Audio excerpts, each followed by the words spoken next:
Hello and good morning, good day, and I hope you are doing fine while you are listening into this video lesson. Okay, so for today, we are going to study about comparison and contrast. We are now at our third grading, week number 7 of our third grading. And week number 7 will be all about will all about is all about comparison and contrast. Um, Comparison and contrast are used in informational text. No? It is another way of conveying informational text or another way of delivering informational text. Now, I am Teacher Carlo, and if you are ready, as I am, now let us jump into our lesson. Okay,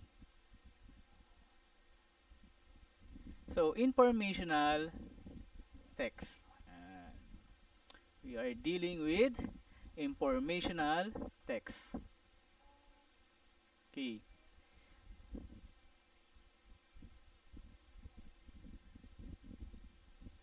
let us read. Okay,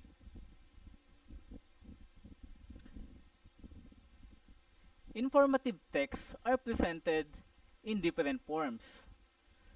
Some are presented by showing sequence or order, description, cause and effect, and problems and solution.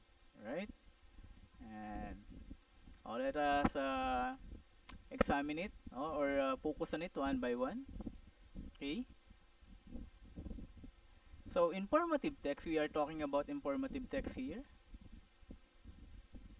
No?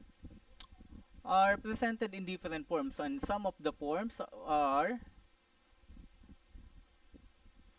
sequence and order. That is one. We also have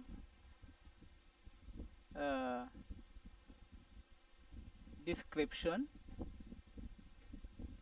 Now sequence and order, we have already discussed that, and description, we have also tackled it in our previous lessons. Same with uh, cause and effect, and with problems and solution. Alright, so we have discussed that in our previous lesson. So for today, we are going to focus on comparison and contrast. And another way of presenting and understanding details in an informational text is through comparison and contrast. And okay. Uh, in comparison and contrast, no, when we talk about comparison, actually they are both giving details or information about a certain topic. Now, the only difference between comparison and contrast, when we are talking about comparison, we are dealing with uh, the same or the qualities, no, that the both of the subject possesses. No? I mean, uh, they have the same, or we are talking about the similarities between the two subjects that are being compared. While in contrast,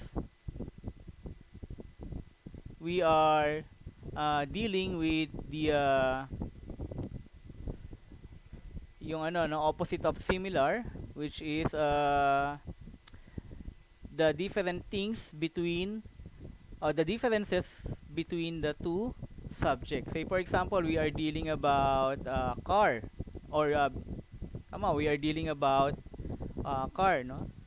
So a lot of cars are very expensive, no? And some of them are very luxurious or very beautiful. In contrast, um, some cars are used in the for private use, and while others are uh, for public use. No? So those are the similarities and differences. And also another similar example or another more familiar example are the toys, no? Say for example the doll, no? A comparison between a plastic Barbie doll and a stuffed toy, no? Both are toys. They are both toys, no? They are both played by children. The contrast would be the plastic toy or the plastic Barbie doll is hard, while the stuffed toy would be fluffy and soft. Yan. Now, through this strategy, two or more persons, places, things, and events or topics are compared and contrast. Yan. Yan. Again, the word is being compared and contrast. We are looking with the things that are similar to them and the things that are different between them. Okay? Yan. So at the end of the lesson, you are expected to compare and contrast. Yan. Are you ready to compare and contrast? Yan.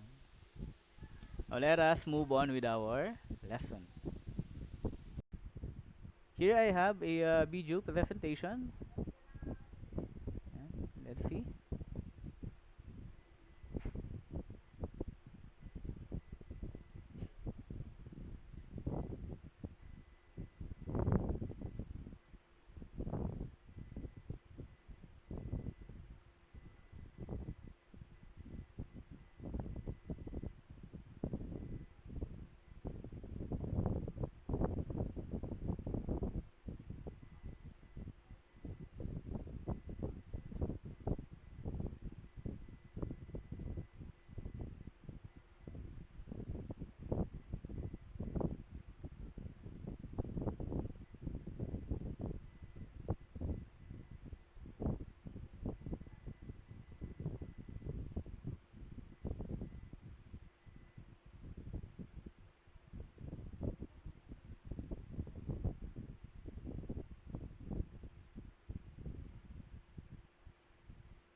Okay, so we have learned about the Mayon volcano and Taal volcano. Now let us read the selection below. Uh, Mount Mayon and Mount Taal. Mount Mayon and Mount Taal are two of the most active volcanoes in the country. Mount Mayon is known for its perfect cone-shaped structure. It is located in the Bicol region. Meanwhile, Mount Taal is considered as the world's smallest volcano. It is situated in the Calabarzon region. The two volcanoes may differ in size, but once they erupt, they can be destructive, or both can be destructive. Okay. So again, Mount Mayon and Mount Taal. Mount Mayon and Mount Taal are two of the most active volcanoes in the country. Mount Mayon is known for its perfect cone-shaped structure. It is located in the Bicol region. Meanwhile, Mount Taal is considered as the world's smallest volcano. It is situated in the Calabarzon region. The two volcanoes may differ in size, but once they erupt, both may be destructive. Now let us. I hope you do note. I hope that you have taken important notes of the selection or the passage, no? Because we are going to answer the following questions.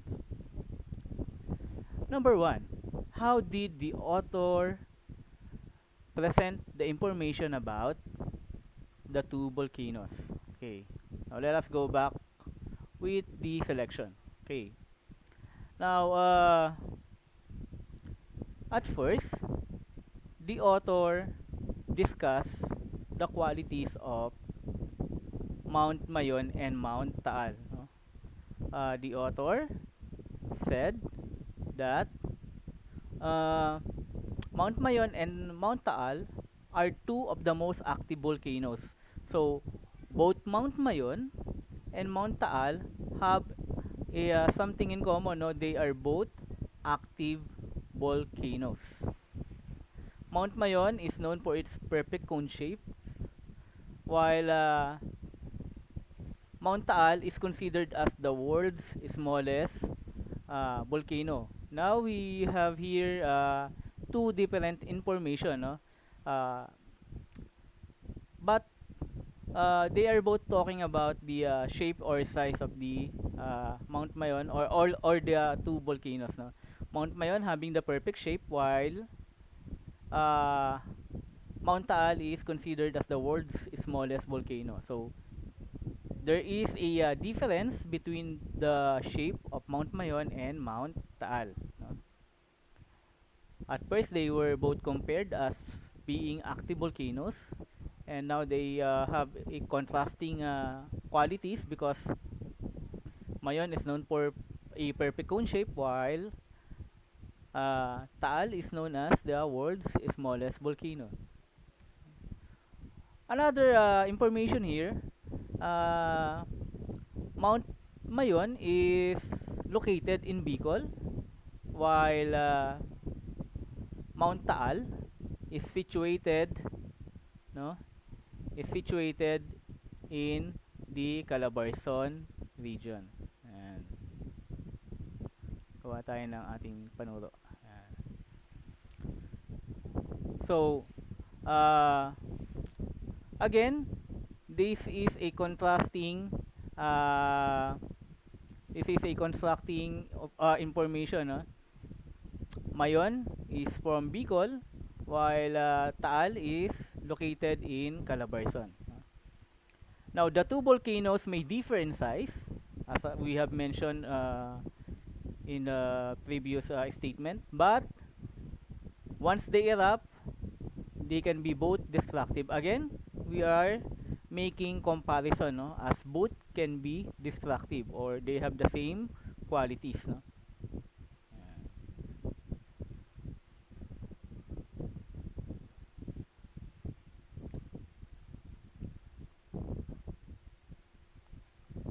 Okay.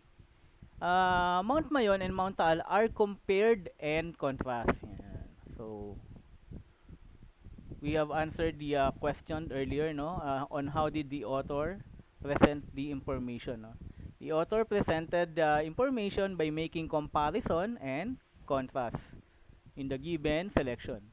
No, their similarities are presented while their differences were also discussed. They are compared and contrast in terms of size, shape, location, and status. Again, they are compared and contrast in terms of their size, shape, location, and status. No? So, with regards to size, they have contrasting information, no, and also with shape, no. They are both um, being compared and contrast, no, in some ways. And location, they have different location. And the status, they have the both stat. They both have the same status, which is very destructible or very destructive when they erupt.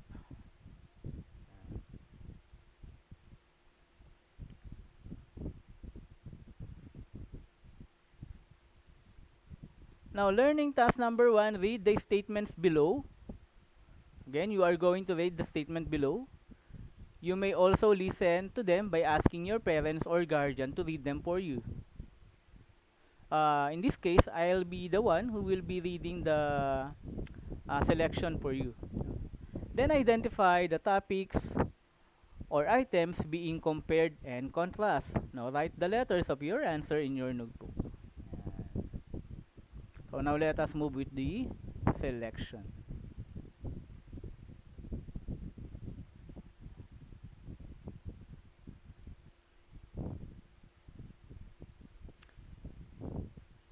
Uh-huh.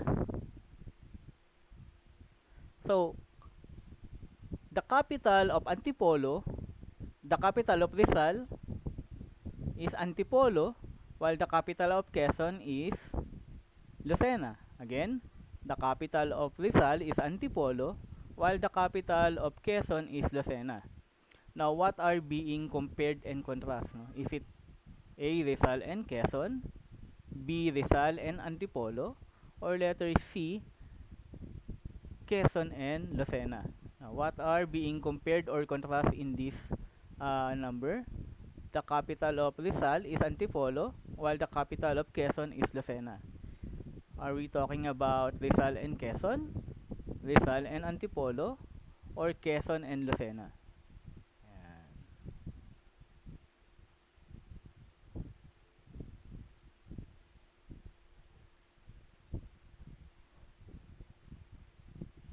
And the correct answer is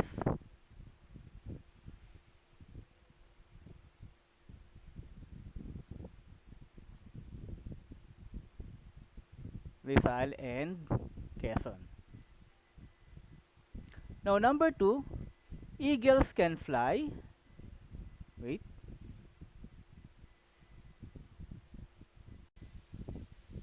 Number 2. Uh-huh. Now, eagles can fly while whale can swim. Again, eagle can fly while whale can swim. What are being compared or contrast in this number? Is it A, the eagle and the snake?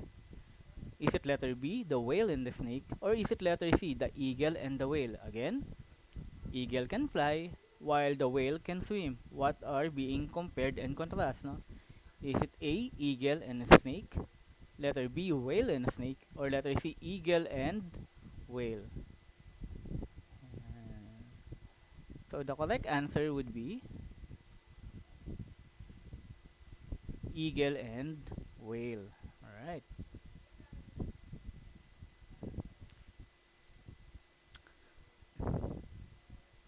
Comparison and contrast.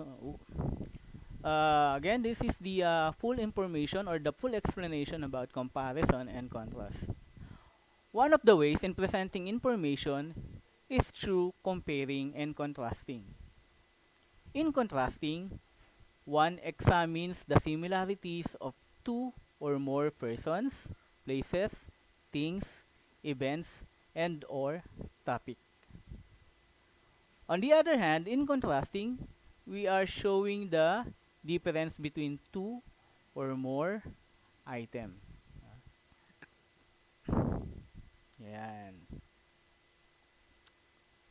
Again, to emphasize, no, we are in comparing, no, in making comparison or comparing. Excuse me. Yan. In comparing, now we are talking about similarities.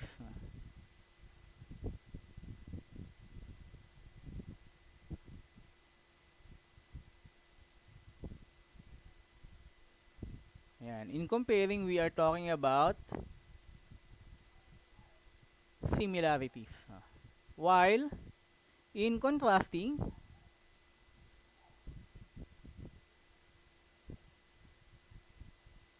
we are dealing with the differences.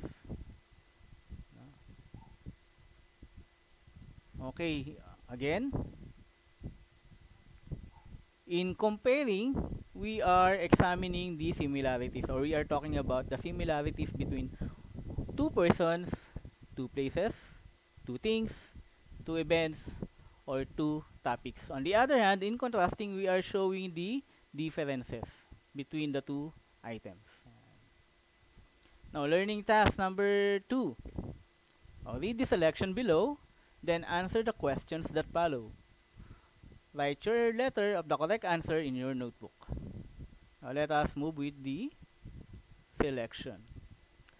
The cardinal and the cedar waxing are two common birds. Both have crests in their heads, but these birds have some differences. Male cardinal is bright red, while the waxing is brown. The cedar waxing often migrates from one place to another. On the other hand, the cardinal stays in one place year after year. Again, the cardinal and the cedar waxing are two of the common birds.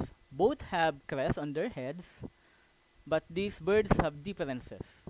Male cardinal is bright red, while waxing is brown.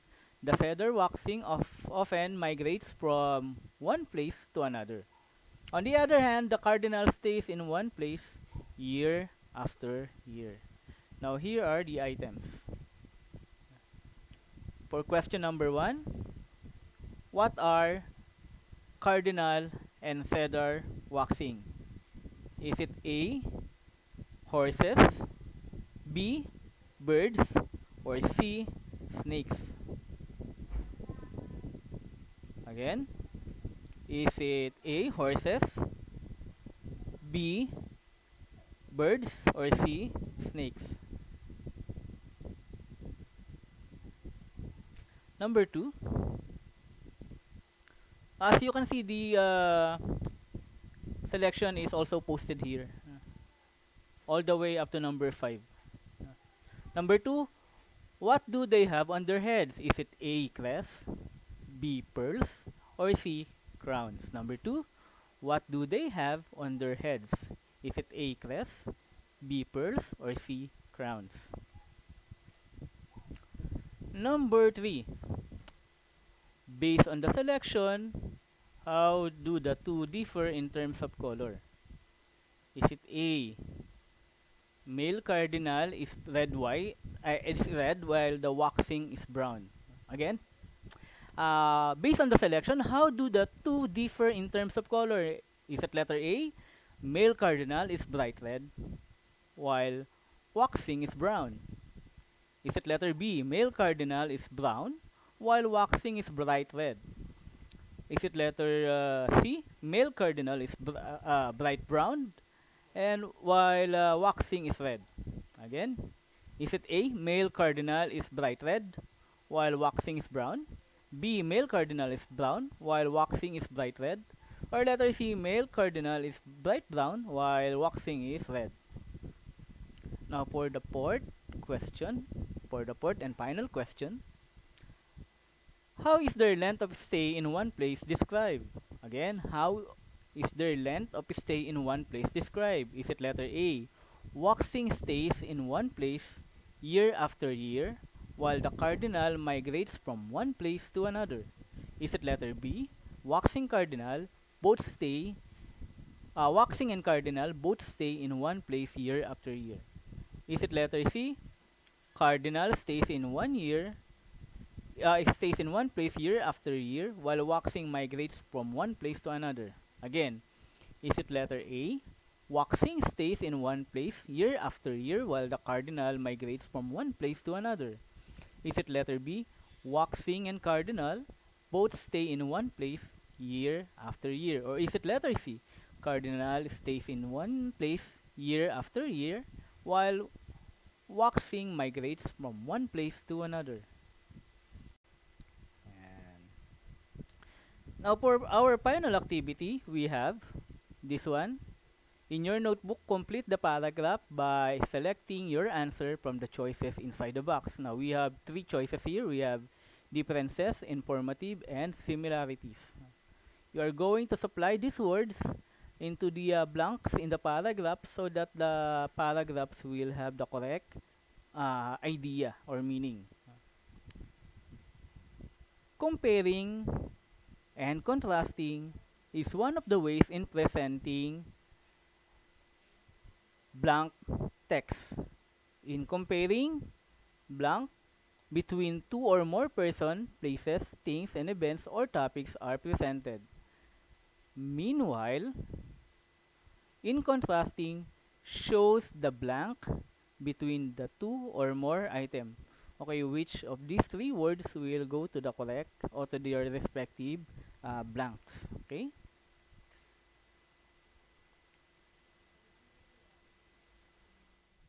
So that's about it for today, class. I hope that you have enjoyed our lesson for today. And again, if you have questions about our topic for today, you may drop a message on our GC, and I'll be glad to answer all of your um, questions. And if you are new to my channel, kindly hit the like and subscribe button. And I'm willing to share all of my PowerPoints with you guys if you are a teacher. No? Uh, just drop your link in the comment box. Okay, always be safe and don't go outside the house if you're not allowed to go out. So don't be hard-headed. So this is your teacher Carlo. This is your teacher, Teacher Carlo, saying bye-bye.